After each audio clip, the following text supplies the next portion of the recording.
کیا آپ جانتے ہیں کہ وہ کون سا انسان ہوگا جس کی ایک انگلی کے اشارے پر اللہ ہزاروں لوگوں کے لیے جہنم کے فیصلے بدل دے گا؟ اس دنیا میں چاہے کوئی مرد ہو یا عورت، ہر انسان پر جو سب سے بڑا حق ہے اس کی ماں کا ہے۔ ایک مرتبہ نبی کریم صلی اللہ علیہ وسلم سے ایک صحابی نے پوچھا، یا رسول اللہ، انسان پر سب سے زیادہ حق کس کا ہے؟ آپ صلی اللہ علیہ وسلم نے فرمایا، اس کی ماں کا۔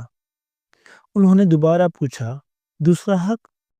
آپ صلی اللہ علیہ وسلم نے پھر فرمایا، اس کی ماں کا۔ انہوں نے پھر سوال کیا، تیسرا حق؟ تو آپ علیہ الصلوۃ والسلام نے ارشاد فرمایا، تمہاری ماں کا۔ پھر چوتھی بار پوچھنے پر آپ صلی اللہ علیہ وسلم نے فرمایا، تمہارے والد کا۔ انسان پر والدین کی ذمہ داری بہت عظیم ہے، اور جو اس ذمہ داری کو خلوص سے دل سے نبھاتا ہے، اللہ تعالیٰ اسے بے انتہا نوازتا ہے۔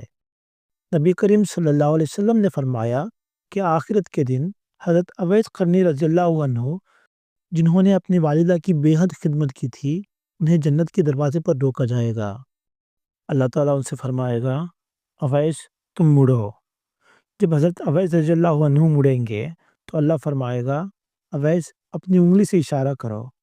تم جہاں جہاں اشارہ کرو گے، میں ان تمام لوگوں کو جو جہنم کے مستحق تھے انہیں جنت میں بھیج دوں گا۔ یہ صرف اس لیے کیونکہ تم نے اپنی ماں کی خدمت کی ہے۔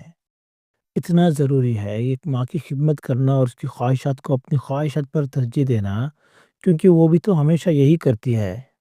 کیا وہ ہماری خوشی کے لیے اپنی ہر خواہش قربان نہیں کر دیتی؟